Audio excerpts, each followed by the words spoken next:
Day 169. I have no clue.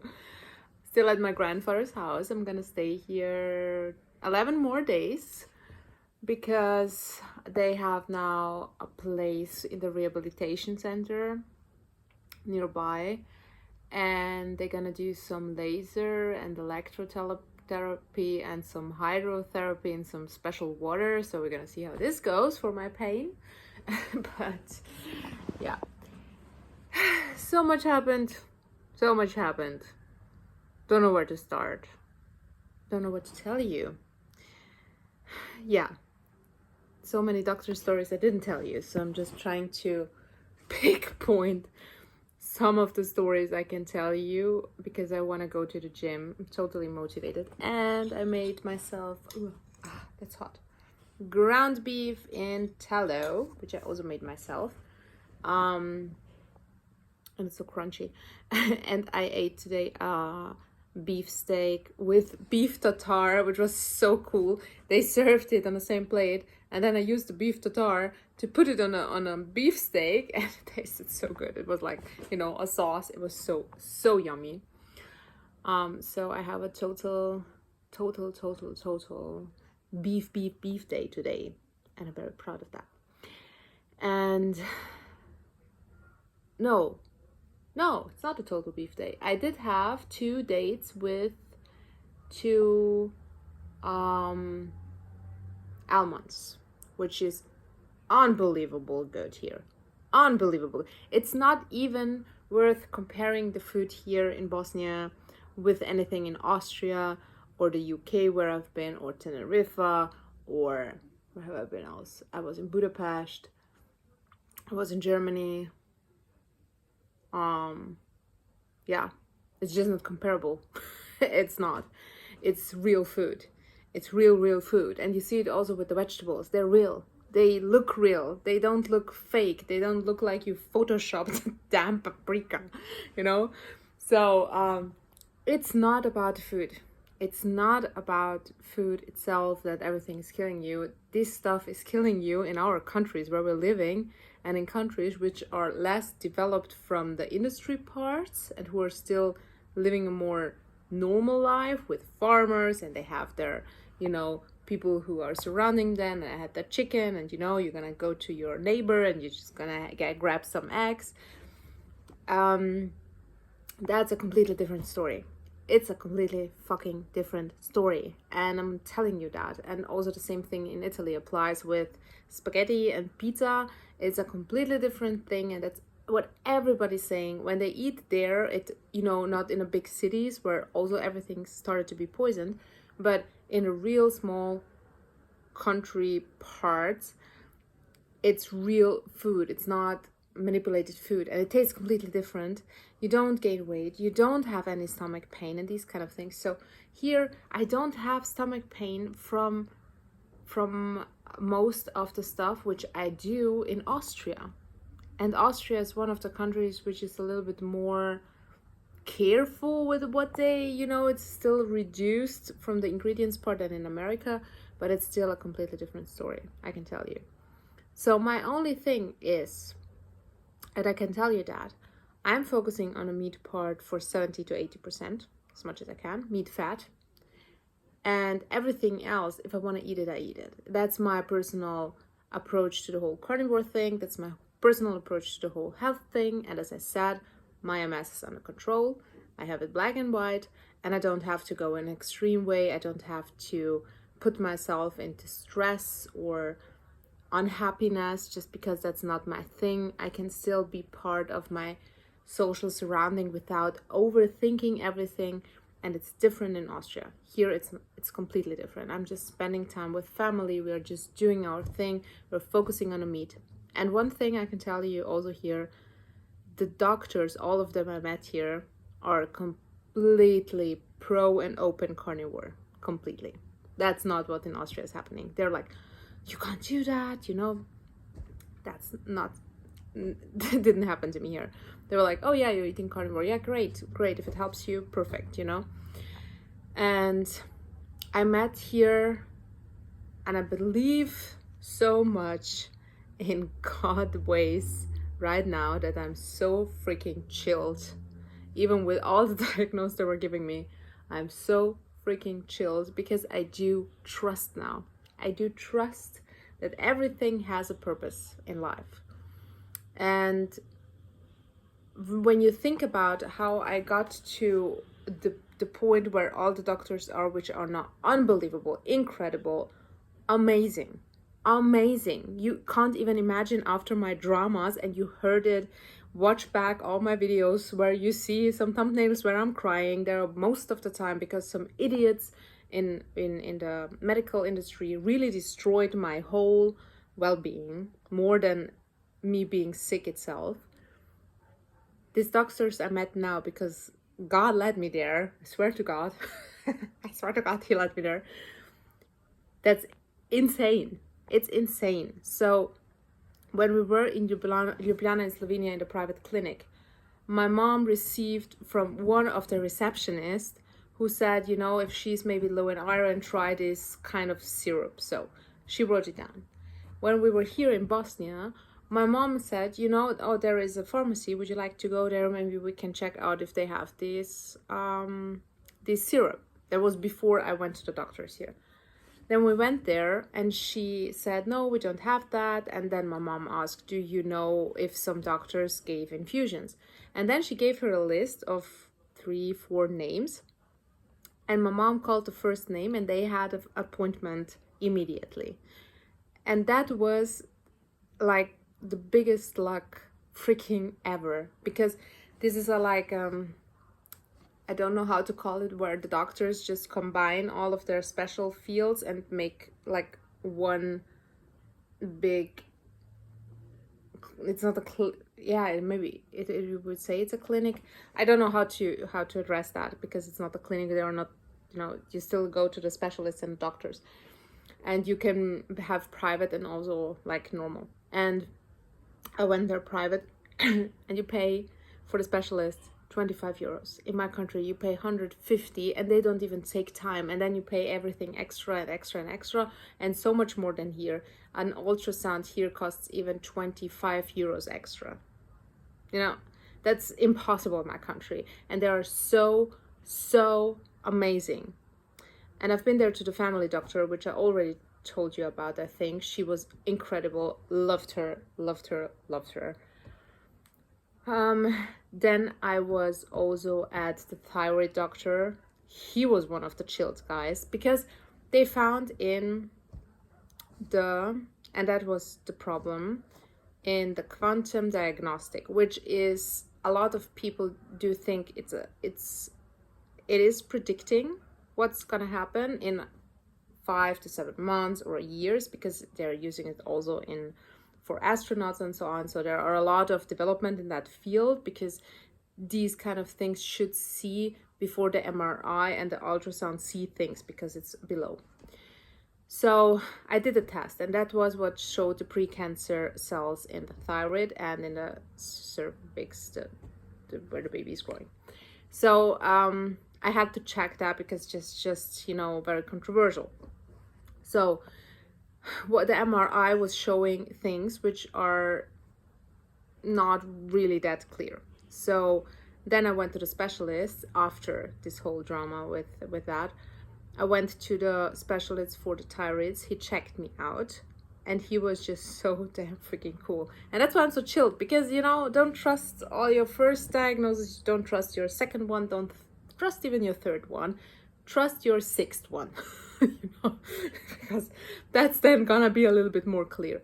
So I went to him, and they were checking my thyroid, and he found a little knot, which is really small, and that's what the quantum diagnostic picked up, but the MRI didn't pick up, which is very interesting. And then the ultrasound picked it up, and I saw it with my own eyes, because they are always showing you the screen, and we're showing, you see the difference. Here is the white part, here you see some black thing, and that's your knot, and so on. That's how big it is. It's just 3 millimeters, so it's nothing. At 1 centimeter, we take a biopsy and see if it's bad, and it can be cancer. So we have just to check every 6 months if something is gonna happen. and I have antibodies, so they're very high, and they have to give me now what it is, because that was the reason why they put me into Hashimoto. And he said a lot of doctors are giving people also with Hashimoto very easily and very fast medication. He said, fuck off medications. That's what we're talking about.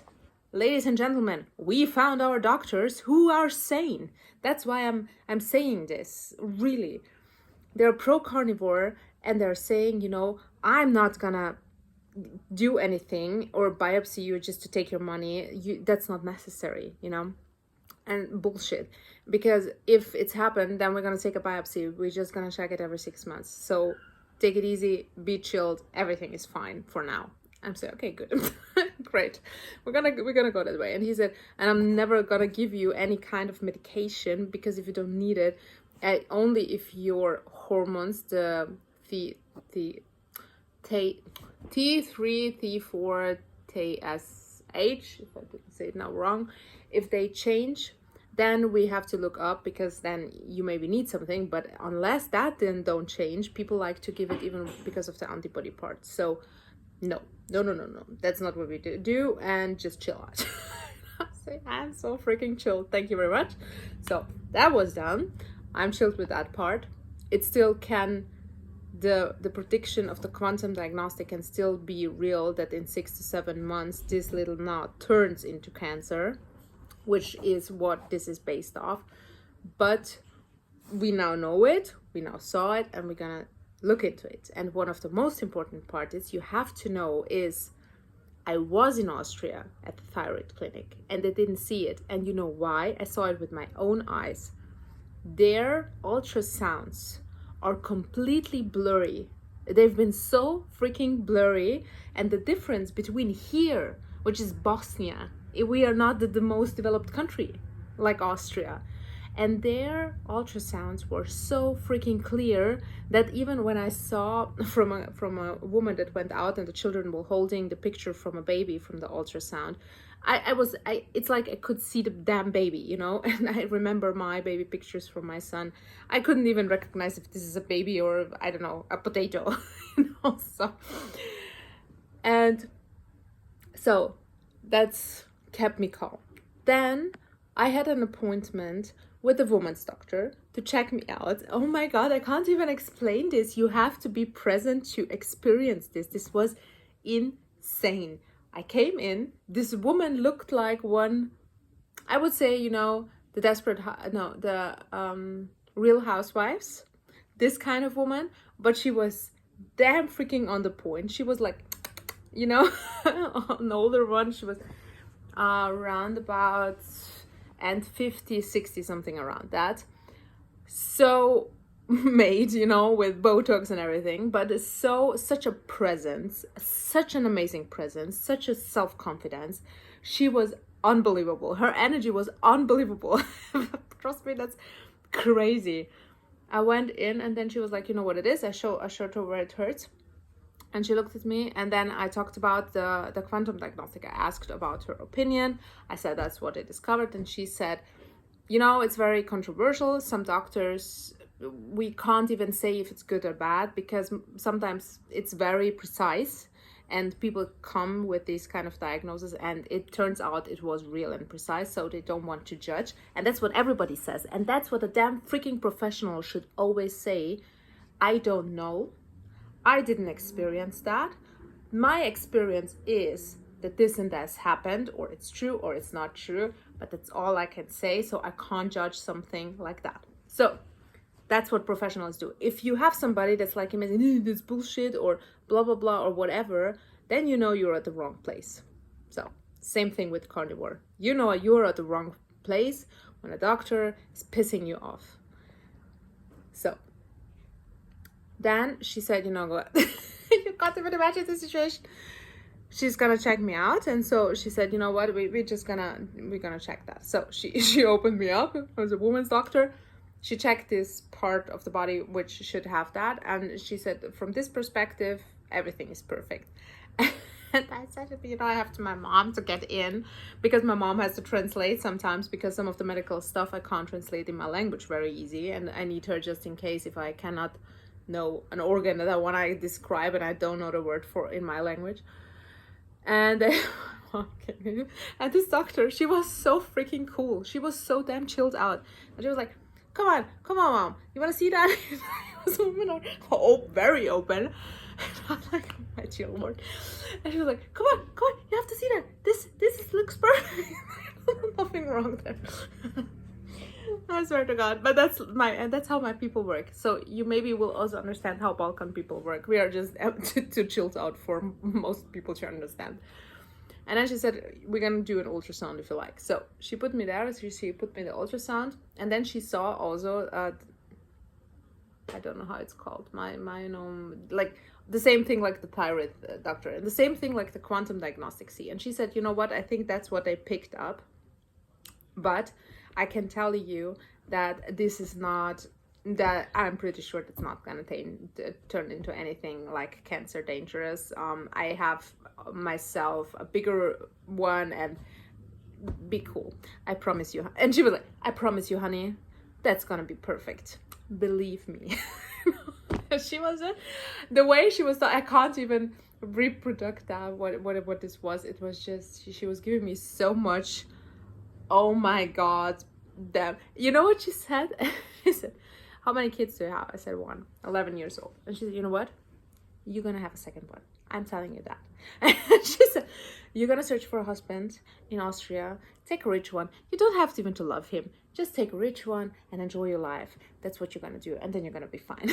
So I hope you understand how the doctors in Bosnia work now, also from the other perspective. You need to see my other videos to understand the whole big picture, why this is so freaking funny, really. Like, it's insane. So they're really chilled out. And then I told her about my breast implants, because I forgot totally about that. And then she said, let me look.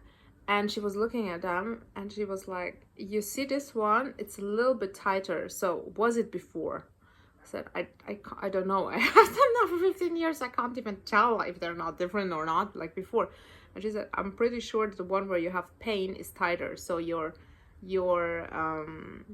the capsules, which is capsuling the implant, is maybe tightening a little bit up. And additional to what the orthoped said, I'm going to come to that these two things together causes maybe your pain. And she said you have to check out an aesthetic clinic, and you should go to Belgrade. So we're gonna move a lot these next couple of weeks. I had one appointment made on the 26th in Belgrade, and we're gonna have another one that she sends me then from he's doing like all the famous stuff. And she said, no, you're gonna go to the best if you're gonna do that, because you want to be pretty and fixed. That's how she was talking. So it's just, she's so damn cool. So that was that. And we made appointments with the clinic. And then I had an appointment with the orthoped there. He looked like Dr. Chafee. Did I tell that yesterday? I'm not sure. And he recommended me, he talked about what he think. Did I say that yesterday? I'm so sorry if I do the same thing now.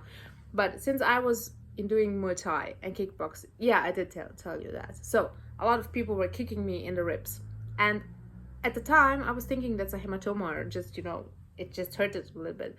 But probably it was just a little bit of a broken rib. It put a little bit, hurt my stomach parts, and maybe a little sac was, and that was what they're feeling.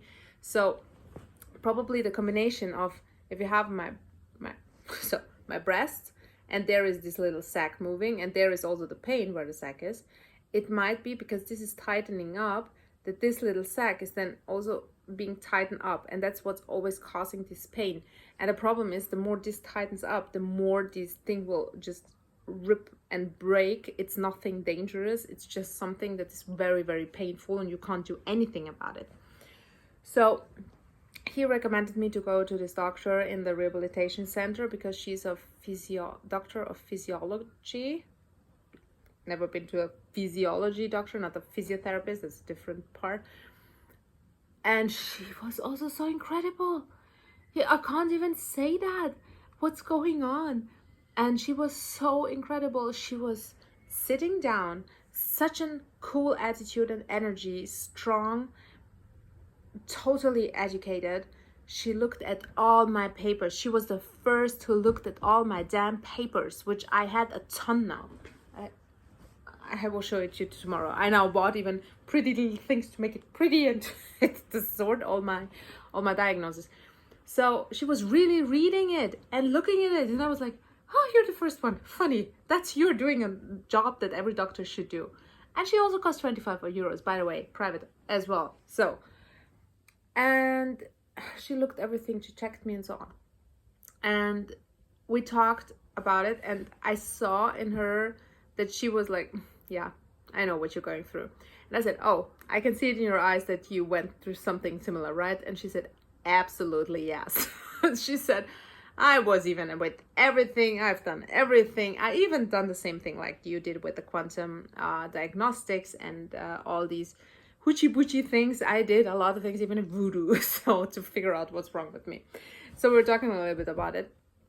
And she then checked me, and she said, I do think that the orthoped, her colleague, is right with his diagnosis, because everything else, and also your back, is completely okay. It's not perfect, you still have some issues, but it's not causing your problem. So I would exclude that part, and I would say that maybe the orthoped was right with the little sac thing. So the only thing we can do, she said, unfortunately, is just a pain mat. And if you need it, take it. That's the only thing we can do. But what we can do is try these electro, laser, hydro things that they usually do there for patients with pain, especially when they have something with their knees and so on. But I don't know if this will help you, but if you want to, you can see. So we organized this to be 10 times. And then the orthoped was writing me, because we exchanged numbers, so he can call her, make an appointment, call me, and so. And he was writing me, did you get in contact with her? What did she say? And so on. I said, yeah, she was amazing and blah, blah, blah. And then he wrote, you know what? I'm pretty sure she's going to help you. And if so, we're going to have a drink. So by Dr. Chafee 2.0. That's how it works here.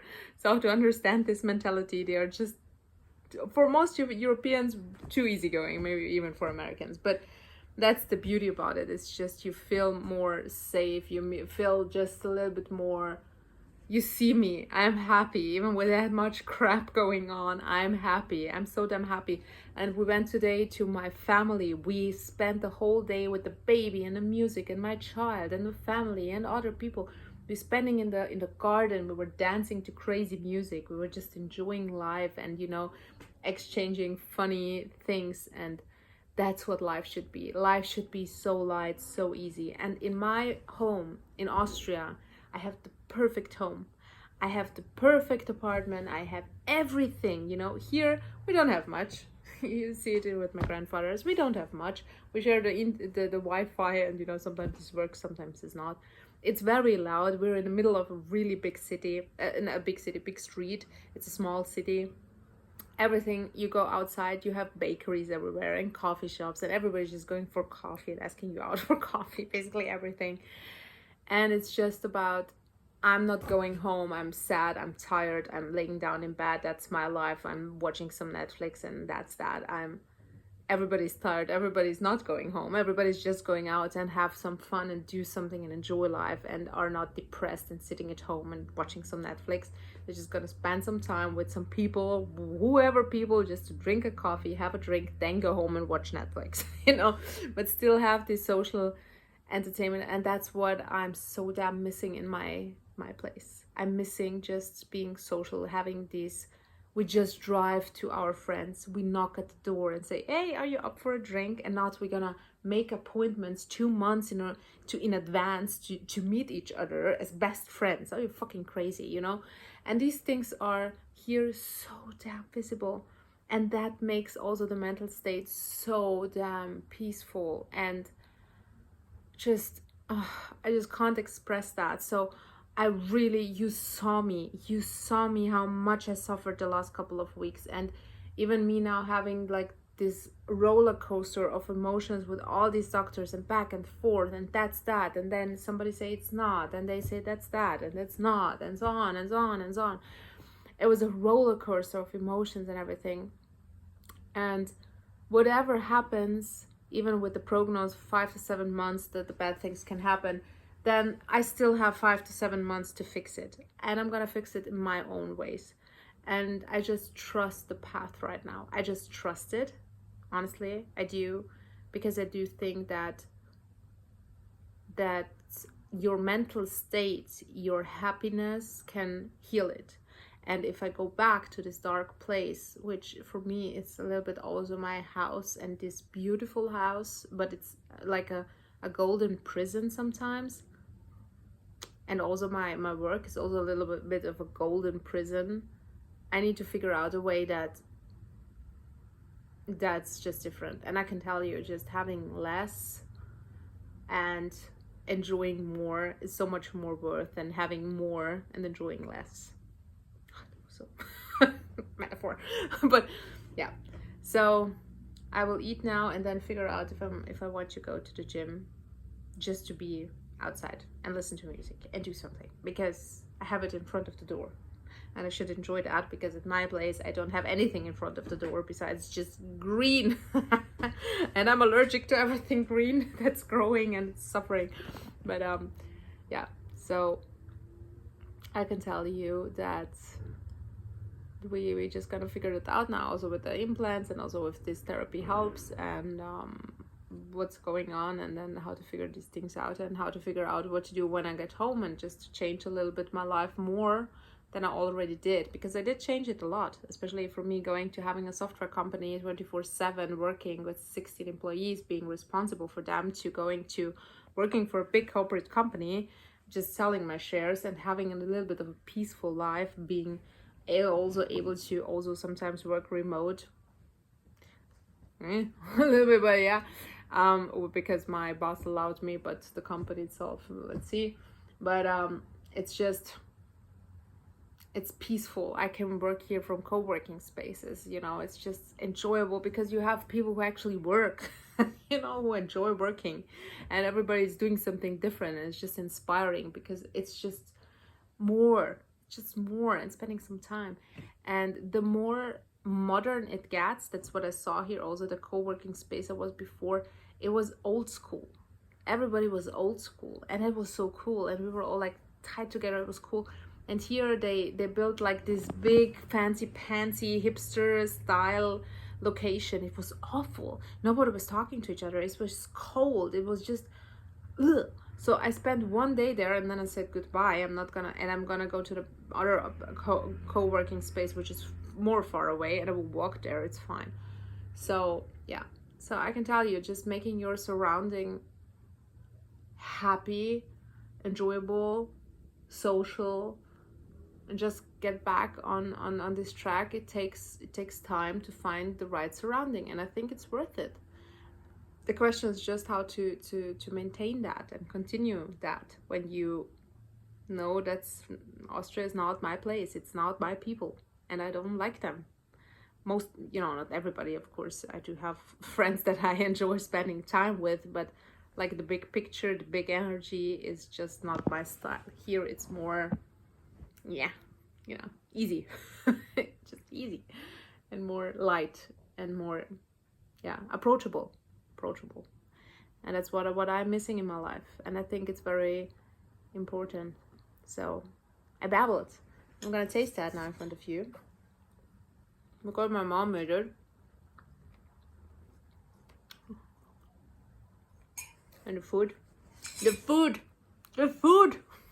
cheap.